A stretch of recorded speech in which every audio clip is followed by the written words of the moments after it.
Hello, amazing podcast listeners. This is Crystal speaking. I am doing just a slight introduction to the podcast today because I was so excited to speak to my guest today that I forgot to do our regular introduction. So I wanted to pop on here really quickly before I start today's episode and send my apologies for being so excited that the podcast was not introduced the way that it typically is. I appreciate you guys coming back week after week and listening, and I hope you enjoy today's conversation as much as I did. Welcome back to the Chasing Happiness podcast. I'm your host, Crystal, and I'm joined today by an amazing guest who I cannot wait to talk to. In fact, for those of you who are listening, you'll know I actually have been sitting around all week because I've been posting about this, waiting for this conversation in so many different ways. So today I'm joined by Bobby Spears Jr. He's a husband, a father, and an author of Bedlam, The Life and Mind of Earl Sedgwick. And Bobby, before we actually start talking, do you want to sort of briefly introduce yourself to the Chasing Happiness community? Well, thank you so much. All the anticipation, no pressure at all. Thank you. My name is Bobby Spears Jr. Yeah, I'm a writer, an author, a producer in Los Angeles, and grew up in Philadelphia. Excited to be here. And that's who I am. Father, husband, challenger of perceptions and realities that we in society's norms, and just, excited to share. I love that. And I want to start with the book because, the more I talk to people, everyone in life has different perspectives. Everyone has different journeys, but we all sort of weave a little bit of everybody else's journey through our journey. And you decided to become a writer, but you're not just a writer, you're a producer, you're all these other things. So why write the book? What was the drive there? It's it was a kind of a windy journey, to be completely honest with you. I didn't set out to be an author. That wasn't the goal. I set out to be a writer. I was writing scripts, and I was pitching these scripts to, a bunch of Hollywood types and going into meetings, and typical Hollywood story. I was getting the door shut in my face a lot. Some people took the meetings, some people didn't. Some people read the scripts, loved it, asked for changes. You go through all these iterations of your idea. And all along the way, I was getting a lot of advice from people going different directions. And I think one particular bit of advice stuck out to me was from a young lady named Kai Bo. She's a showrunner out here in Hollywood. And she kept saying to me, just keep going. Your life story is really interesting. It's really different than most people. So keep pushing. It's like, it could be your Moonlight. You know what I mean? That movie Moonlight. And so I kept pushing, but I was getting a little frustrated, to be completely honest with you. And so I was sitting around and I had all these notes from all the different versions of the, I used to call something else, but I'm not going to. Well, I used to call this waiting to die, right? And we can get into that in this conversation. Sure. But I had all these different notes, and I decided, let me just compile this into a book of some kind. I've got all this material, right? And so that's kind of where it started. I started compiling into a book, and then I started filling in some gaps and everything. And honestly, hopefully your audience, some of your audience will be moved to purchase it on Amazon, available. And but that's why there's not necessarily a linear narrative in it, because it is a compilation of anecdotes and stories and the chapters.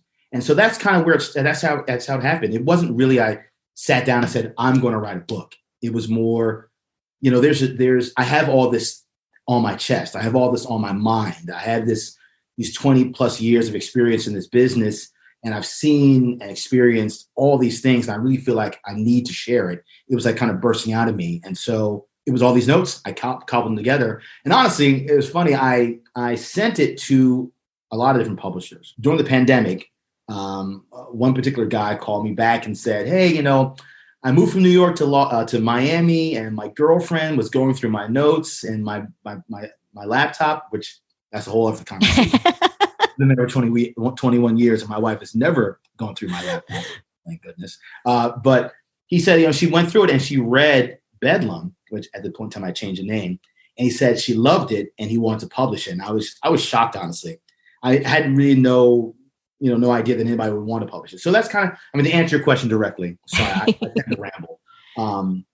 That's how it happened. I was trying to write a script. I wanted to be a screenwriter badly. I wanted to sell that big, huge, great Academy Award winning screenplay, be like Moonlight and get up on the stage and take the award. And it just wasn't happening. So I had all these notes, I had all these scripts, and I just pushed them all together into this novel. I actually kind of think there's some magic in there, and we will definitely talk about the name change.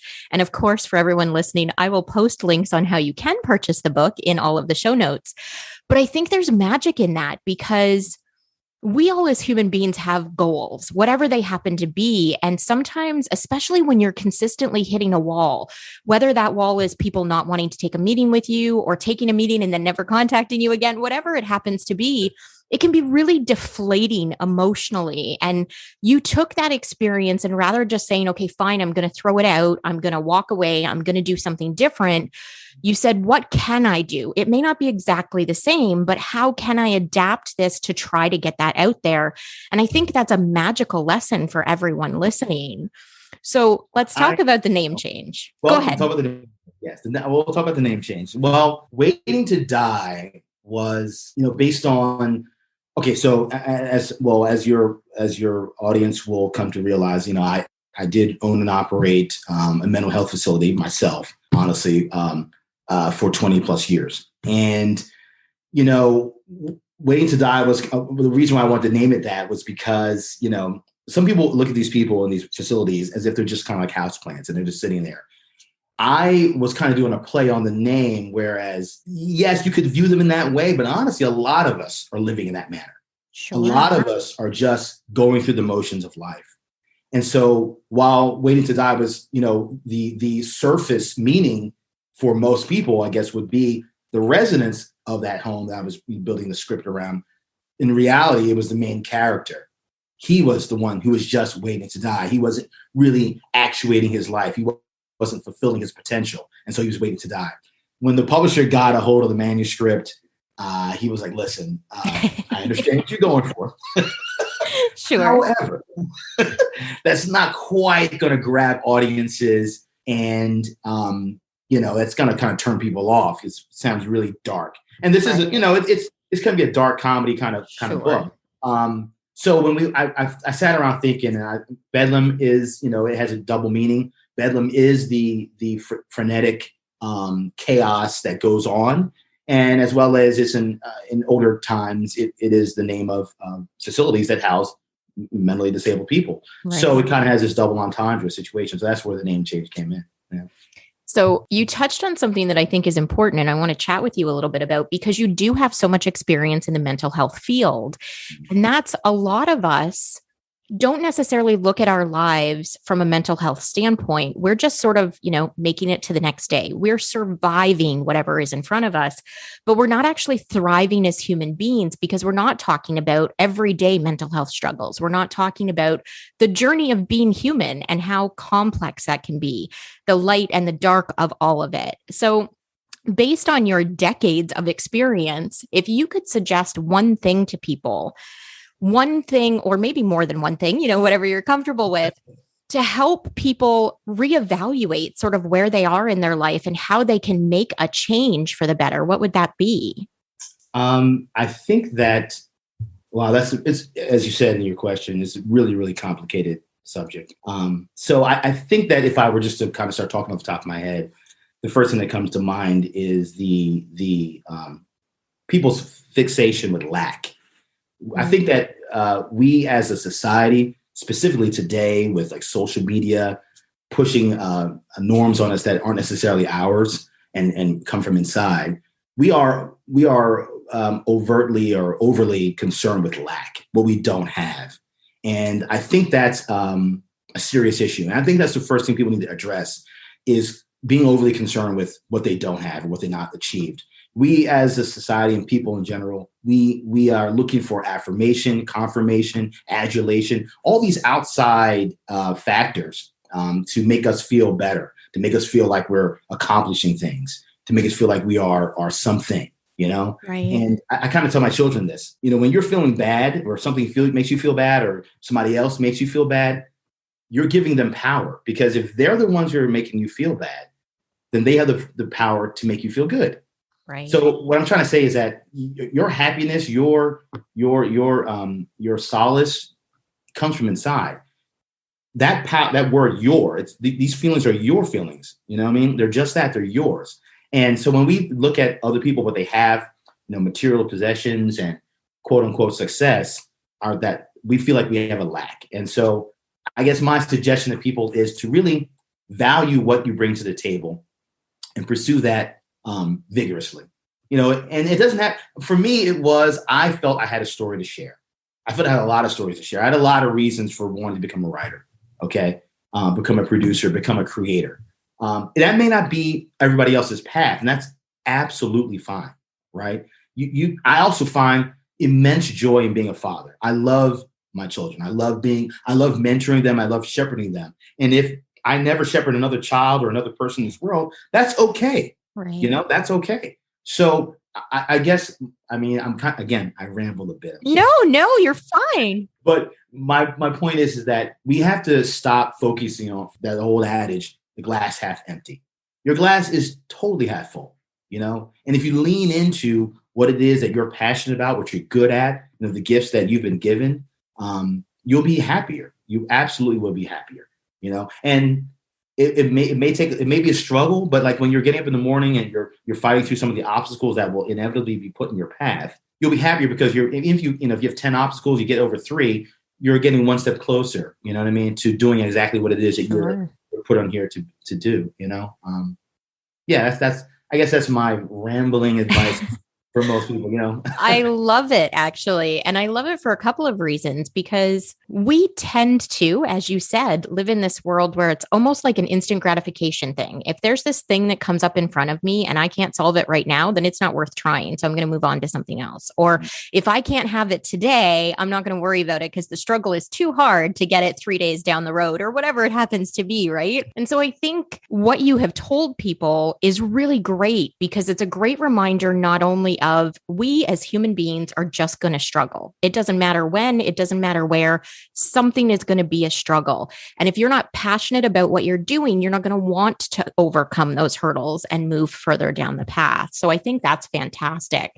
And it makes me wonder, because you have sort of this abstractly different life than most people, how has that sort of informed you as a father? Because as you said in the beginning, you have lived a very not typical life to most people.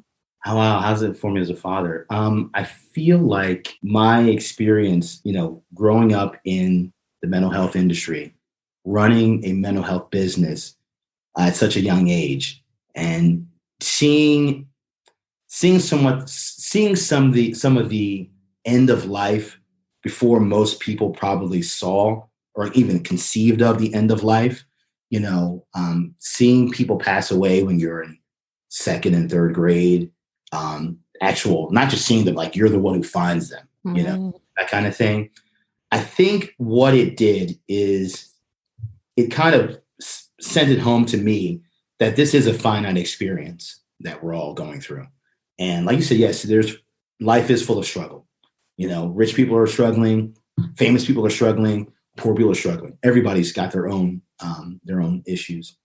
So as a father, I think what I try and do is inform my kids that how important it is to be passionate in your life, because it's not going to be forever. There is an expiration date on this situation. To get into it like a little bit, that is exactly why I moved to Los Angeles and just jumped out the window and decided to change my entire life in my 40s. You're sitting around as a father and you're talking to your children about being passionate about life, about doing something that means something to them and to the world. At the same time, you're checking in every day at a job, which, now let me be really, really, really clear with you and your audience. I love my clients.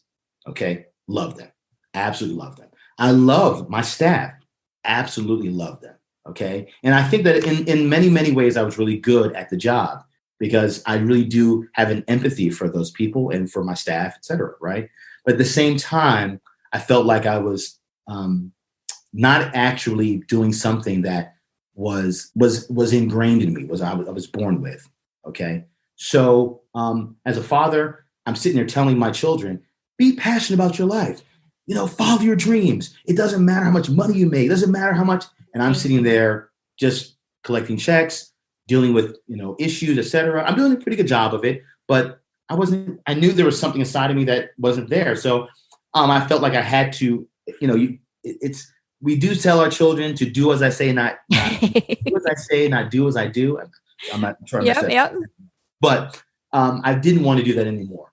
I felt like, Bobby, you're telling them that to be passionate. You're telling them that there's an expiration date. You're not living it. So that's how I think it informed me as a father. That's how it's changed me as a father. This whole life I've led. I know that it's funny. I just remember that when I was in college, I took a philosophy class, and my professor, maybe in the first week or two, whatever, posed a question to the class. And he said, would you rather leave this class now, leave this college right now, Howard University, and push a red button for the rest of your life and make $500,000 a year? Or would you rather matriculate through this university, go to law school, and become a big-time lawyer and litigate cases or what have you, and make maybe $1 million a year or whatever it is, and go on with your life? Maybe 95% of the class said they wanted to go to matriculate, go to law school, do that. Yours truly said, I'll push the red button. Now looking back at my age, I realize what he was trying to point out is that, yeah, you can push the red button and get a couple dollars, but it'll never mean anything to you because your life isn't meaning anything to you. And to me, that's, again, I'm rambling a little bit, but as a father, that's what I've tried to teach my children. And that's what my experience has been. I've seen the people who didn't have the opportunities to actuate some of their dreams. Mental health, the mental health industry is there's a lot of different kinds of people in there. Some people are born with some serious issues, schizophrenia, paranoid schizophrenia, etc. And some people, it doesn't manifest until they're in their 30s. I might have a client who used to be a lawyer, a chef, what have you. And they had an entire trajectory they thought they were on, and then it was gone. Right. So I guess having that sense of the expiration date from the very beginning of my life has helped me, I hope at least, has helped me be a better father to my children. I have no doubt that it has. And first, let me say, whoever that philosophy professor was, I absolutely adore him. And I want to talk a little bit about this sort of uprooting your life, because for the listeners of this podcast, they know this is something I do personally in my life quite regularly. I actually just moved across the country here in Canada because I needed a change after COVID, and for no other reason than I had never been to where I am now. And I thought, hey, I'll go live there for a little while and see what it's like. But you have a family and I do not. So uprooting your life is a very different experience. So how did you approach that whole thing? First of all, thankfully, my wife, Adrian, and I are, I don't know, I don't know if you're, some of your audience members might believe in God, some might believe in spirituality, whatever they believe in, whatever that force is, brought my wife and I together, and we are peas in the pod, and we are wanderers. We're wanderers. We've lived a lot of different places. So I'll tell you the story real quick. And we were in Philadelphia, living in Philadelphia, where I'm from. I'm born and raised there. But we had lived in Georgia. We lived in DC before. I was in Philadelphia. We were in the Poconos on a ski trip, and a snowstorm hits. It's like 4 feet of snow hits. And everybody's all excited. Oh, we get the ski. But I'm thinking to myself, I got an SUV out in the parking lot. I got to dig out. So I go out there and I dig this SUV out. And then we're driving home in the snowstorm still. And I'm all the way, my kids are singing in the background. My wife is happy. Everybody's cool. And daddy's driving, thinking to myself, I got to dig my way into this driveway. Ooh. I was like, you know what? I can't do this anymore. I need a change. Similar to you. I just needed a change. And also, I've been in my basement office. So in my building, I have a building in Germantown that was housing many mentally disabled people. And it's an old, mansion in Germantown. It's a big 13 bedrooms place. But the office is housed in the basement. It's no windows. It's kind of dark. There's pipes in the ceiling. And it's kind of dripping water sometimes. And I've been sitting there kind of thinking to myself, like, is this where I want to be? And like, is this where I want it to end? Is this the story? So all those things converged at the same time. And I said, babe, we should move to Los Angeles. She said, what? I was like, we should move to Los Angeles. It's warm. My wife is a fashion stylist, by the way. So I was like, you can, your business is maybe popping out there. I love it.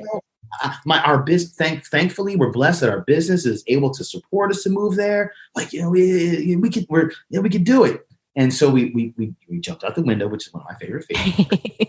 We jumped out the window, and I think my daughter said when we moved here, she thought we were joking when we mentioned to the kids. We said, "Oh my gosh!"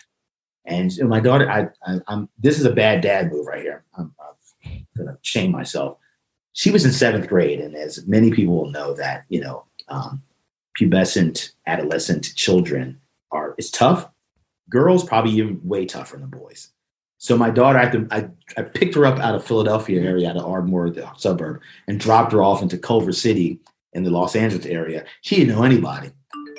And this is a public school. There's no orientation. There's no partner family. She had to show up at school and figure it all out. So kudos to my daughter for figuring it out. But that's how it happened. It was just like a convergence of like, I need a change. I don't want this to be the end of the story. Right. I know there's an expiration date. It's cold as I don't know what here. I don't want to tell with any more snow. My back hurts. Let's get on a plane to go to Los Angeles.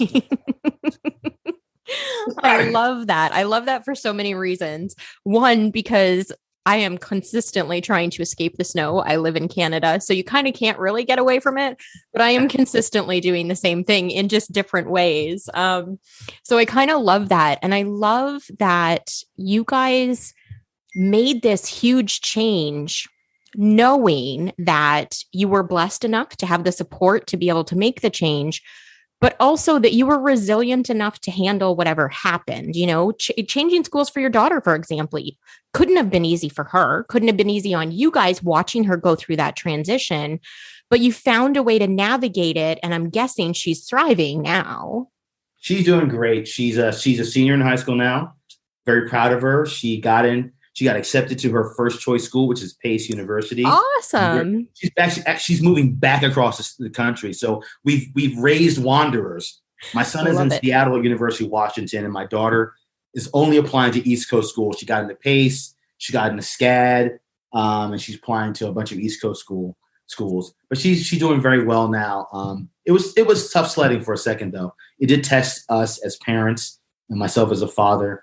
Trying to navigate that, not understanding some of the obstacles that she's facing as a young lady, changing schools. I didn't have the same issues. Obviously, I didn't move for one, but I think I know that in today's society we try not to differentiate between our sexes and all that kind of thing. But honestly, there are different experiences for different people. That's not. I don't think there's anything wrong with acknowledging that. So I didn't have the empathy for her situation that she was going through. And that was on me. And my son, he's older. My son is a really tall kid. He's an athlete. So those guys, they can walk into a room and, everybody kind of, flocks in them. He's like, all that kind of stuff. Congratulations.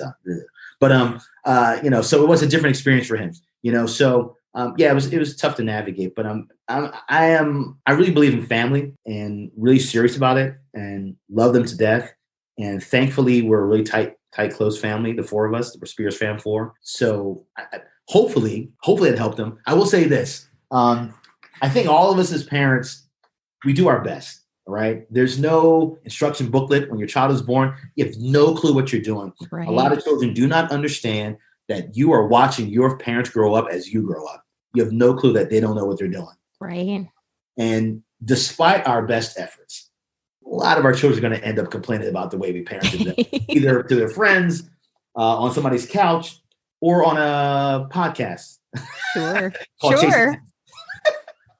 So, we do the best you can, and you just love the hell out of them. That's my advice. But so that's kind of that story. I think that's such a great lesson just in life in general, right? We show up as human beings and we do the best we can at any given moment. And some days that looks better than other days. And some days it looks a lot more horrible than it did the day before. But we can only do what we can do in that moment. And we do grow and change and develop every day. So I think that's a beautiful lesson to share with everyone. So thank you. I appreciate you being open and honest about that. And I do want to be respectful of your time, but I have one last question to ask you. As a wanderer, as someone who has sort of the soul that I have and likes to move around a lot, are you guys like firmly planted now in LA, or are you thinking about other options? We are firmly planted in that for the foreseeable future. Our eyes are not wandering. Okay. My wife has a wonderful position on a network TV show. I've made some great connections out here. Obviously this novel has really, I mean, what a blessing. I'm again, wasn't the plan, but it came to fruition and I'm just running with it. I'm just kind of riding the wave, I guess I should say more accurately. So we're happy here. We've established ourselves with a lot of friends here. Business is, pretty good. So we don't have a wandering out, but I will say this. My wife has been eyeballing Japan since she was a little girl before I ever knew her. And she even has like Japanese, what do they call it? Note cards, where she's like learning my Japanese. gosh. So she just is infatuated with Japan. So don't be surprised if we check in with each other 20 years from now. And I'm calling you from Tokyo or somewhere and say konnichiwa or whatever. Okay. I love it. But we're happy here. We have a lot of work to do. I love Bedlam. I think that it's an important piece of art, in my opinion. And I warn everybody, there's some coarse language in there, but I think that it's important to be read because it does expose some parts of society I think we don't think about. I do have some other goals for the novel, as far as because I'm in production.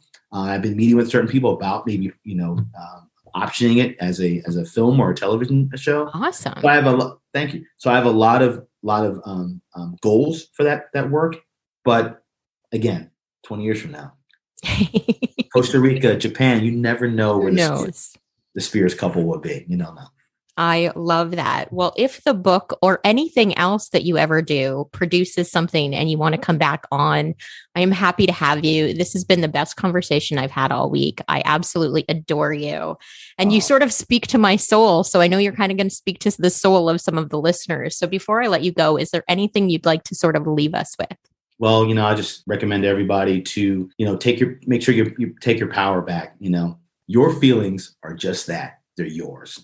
And yes, you can get help from a therapist. Yes, you can get help from reading a certain material. But at the end of the day, the power is yours. It's within you. Perception is reality. So control your perception. Oh, if you're listening to this, rewind, go back. That is, put it on a sticky note on your bathroom mirror. That is 100% what everybody needs to be thinking about. Bobby, this has been, as I said, the best conversation I've had all week. So thank you so much for agreeing to come on the podcast. I appreciate you having me. Thank you very, very much. And Bedlam by Bobby Spears Jr. is available on Amazon.com. It's Christmas time or holiday time. Sorry about that. And please, we would appreciate your support. Thank you so much. And I will, of course, for everyone listening, again, post in the show notes all of the links, all of the fun stuff so that you can find Bobby, you can follow, you can buy, you can see sort of 20 years from now where Bobby ends up as well. So thank you for listening. I appreciate you guys coming back every week, and we will chat with you next week. Bye for now.